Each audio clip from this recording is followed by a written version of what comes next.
इसके साथ ही बिहार में लोकसभा चुनाव की शुरुआत तेज हो चुकी है और राजनीतिक पार्टियों के नेताओं ने चुनावी तैयारी भी शुरू कर दी है। वहीं सियासी गलियारों में लोकसभा सीटों के इतिहास और समीकरण पर चर्चा तेज हो चुकी है।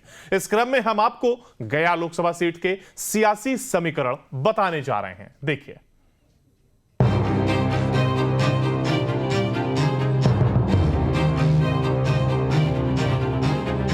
17वें लोकसभा चुनाव की बिसात बिछ गई है। सभी पार्टी अपनी अपनी चालें चलना शुरू कर दी है। गया संसदीय सुरक्षित सीट पर अब तक के आंकड़े दर्शाते हैं कि किसी एक को होकर नहीं रहे। समय समय पर गया संसदीय सीट ने पार्टी के साथ साथ चेहरे को भी बदला है।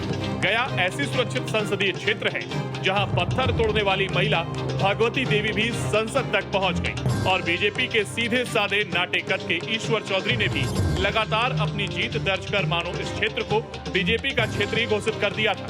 जबकि अब परिस्थिति बदल चुकी है। बिहार में पहले चरण की जिन 4 लोकसभा सीटों पर चुनाव होना है उनमें गया सीट सबसे खास मानी जा रही है।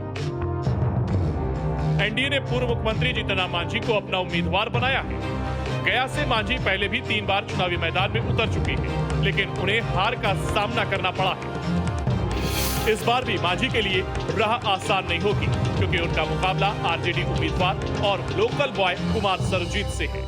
मैं गया जिला के तमाम जाति धर्मों को, गया जिला की महान जनता को बहुत शुक्रिया अदा करता हूं कि उनके प्यार और स्नेह से मैं गया जिला के राष्ट्रीय जनता दल का उम्मीदवार बना हूं और मुझे पूरा भरोसा है कि गया जिला की महान जनता हमें उस सदन तक पहुंचाएगी जहां पे इस पवित्र धरती के लिए हम लोग कुछ न कुछ काम करेंगे।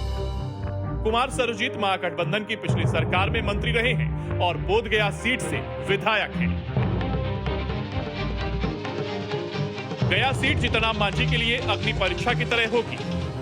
इस सीट से मांझी के चुनावी मैदान में उतरने की सबसे बड़ी वजह यह है कि यहां से पिछले 2 चुनावों में एनडीए की जीत होती रही है। हालांकि जीतन मांझी का रिकॉर्ड इस सीट पर बेहद निराशाजनक रहा है। वो अब तक 3 बार गया से लोकसभा का चुनाव लड़े हैं और तीनों बार उनकी हार हुई है। राहत की बात यह है कि मांझी पहली बार एनडीए के साथ गया सीट से चुनाव लड़ रहे हैं।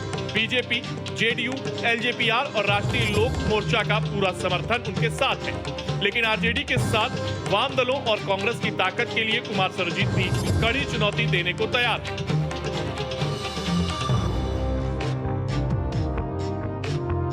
गया लोकसभा क्षेत्र अनुसूचित जाति के लिए आरक्षित है। पिछले कुछ चुनावों पर नजर डालें तो अधिकतर पार्टियां महादलित उम्मीदवार पर ही अपना दांव खेलती हैं। पिछले 25 सालों से इस सीट पर मांझी समाज से ही सांसद बनते आए हैं। इसकी वजह यह है कि गया लोकसभा में इस जाति के लोग 2.5 लाख से ज्यादा हैं। इसके अलावा पासवान, धोबी, पासी भी बड़ी संख्या में है।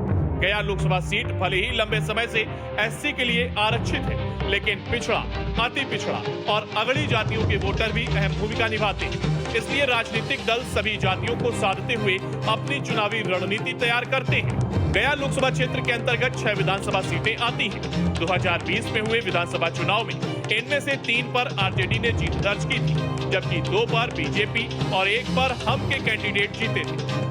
गया जैसे धार्मिक ऐतिहासिक नगरी से लोकसभा में कई प्रतिनिधि गए। गया से प्रतिनिधित्व करने वाले उम्मीदवारों का कार्यकाल निरंतर बढ़ता गया, लेकिन कोई भी बड़ा काम गया संसदीय क्षेत्र में नहीं दिखता है। सबसे बड़ी बात है कि गया शहरी क्षेत्र और राष्ट्रीय राजमार्ग पर आज भी कई तरह की समस्या है। नतीजन है कि दूसरे देश और प्रदेश से आने वाले पर्यटकों को जाम की समस्या से जूझना पड़ता है। सांसदों की कोशिश से यहाँ कोई रोजगार का साधन उपलब्ध नहीं कराया गया है। इसका असर ये है कि दूसरे प्रदेशों में रोजगार खोजने के लिए युवा पलायन करते हैं। यहाँ विकास की कोई बड़ी लकीर नहीं खींची गई। इस बार गया वासियों को उम्मीद है कि जो भी इस बार चुनकर संसद जाएगा वो जरूर गया के विकास के लिए काम करेगा। Bureau report, news state, Bihar, Jharkhand.